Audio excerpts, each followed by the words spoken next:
ஒரு குடும்பம் கொடுக்கப்பட்டிருக்குன்னு சொன்னா அந்த குடும்பத்தை எப்படி வாழ்றது முக்கியமா இருக்கு. அது கொண்டுதான் நம்மளுடைய வாழ்க்கை முறையை வச்சுதான் நம்முடைய அரசாங்கம் அமையும். இன்னைக்கு அரசாங்கங்கள் அநியாயம் பண்ணுன்னு சொன்னா நம்ம பண்ணக்கூடிய அநியாயங்கள் தான் வெளிப்பட்டு குற்றவாளிகள் தலைவர் தான் ஏற்படுத்தலாம். மக்கள் குற்றவாளியா இருக்காங்க.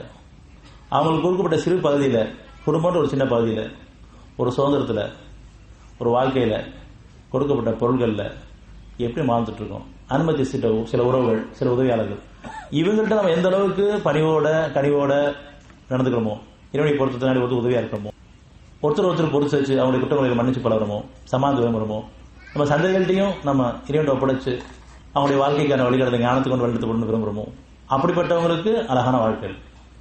இப்படி ஒவ்வொருத்தர் விரும்புவது அந்த ஆட்சியாகவே மாற ஆரம்பிக்கும். நம்ம இன்னைக்கு ஆட்சியாளர்களால் அடிமைப்படுத்தப்பட்டிருக்கோம் அப்படின்னு சொன்னா, கொடுமைப்படுத்திருக்கோம் அப்படின்னு சொன்னா, இதுக்கு நம்ம தான் காரணம். நம்முடைய குணக்கேடு தான் காரணமாகும். இந்த குணங்கள் மாறினா போதும், மாற்றி அமைச்சா போதும். இந்த பெருமை குணம் வேணாம், புகழ குணம் வேணாம், அடிமைத்தனமான குணம் வேணாம், பணிவு வேணும், பொறுமை வேணும், சைப்புத்தன்மை வேணும், இறக்குணம் வேணும், மன்னிக்கிற மனசு வேணும்.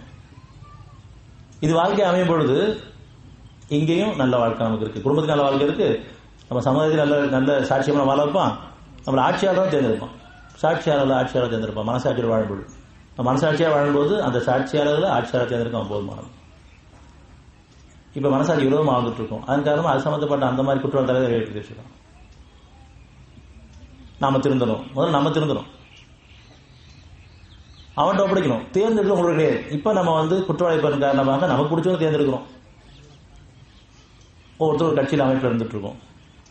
இவங்க உதவுவாங்களா நம்ம சமுதாயத்துக்கு? ஒரு சமுதாயம் கூட்டமைப்பா இருந்துக்கிட்டு இந்த கட்சியில கூட்டணி வச்சுக்கிட்டா நம்ம இவங்க உதவுவாங்க அப்படின்னு சொல்லிட்டு நம்ம அரசன் இறைவன் தான் அவன் போது திரும்புறது பேர நம்மளா ஏற்படுத்திக்கிட்டோம். நம்மளை தேர்ந்தெடுத்தவன் தான் நமக்காக, சூர்ல தேர்ந்தெடுக்கிறவன் தான் நமக்காக, ஆட்சியாளர் தேர்ந்தெடுக்கிறவன் தான். அவனின்றி ஒரு அனுபவம் செய்யாது, ஒரு இளைமுகிறான்னு சொல்லிட்டா அது சாட்சியமா இருக்கணும். அவன்கிட்ட அப்படிக்கும் எங்க பாவத்தின் காரணமாக குற்றவாளி தரணி அனுமதிச்சுட்ட எங்க பாவங்களை மன்னிச்சிருவேன். நாங்களும் சரி சாட்சியமாகணும். அந்த சாட்சியாளர் ஆட்சியாளர் தேர்ந்தெடுக்கணும். அது ஒண்ணுலாம் முடியும். ஆனா எந்த ஊத்தையும் கொண்டு இவங்க ஆட்சியாளர் இருக்கும், அவன் ஆட்சியாளர் இருக்கும்னு சொல்லிட்டு நம்ம இப்பயும் மனசுக்கு திட்டத்தை போட்டு வச்சிருக்கோம். அதை பத்தி நிறைய பேசிட்டு இருக்கோம். எந்த ஊத்தி உள்ள கொண்டு வர வேண்டாம். ஏன்னா எல்லாரும் ஏற்கனவே நம்மளா தேர்ந்தெடுக்கப்பட்டவங்க தான். இல்லை நமக்கு அநியாயம் தான் இருக்காங்க. எந்த ஆட்சி வந்தாலும் நம்மளை அடிமைத்தனமா வச்சிருப்பாங்க, நம்ம மேல அநியாயம் பண்ணுவாங்க, அதிகாரம் பண்ணுவாங்க. இப்ப இரண்டு ஒப்படைக்கும் பொழுது, இரண்டு சரணையும் போது,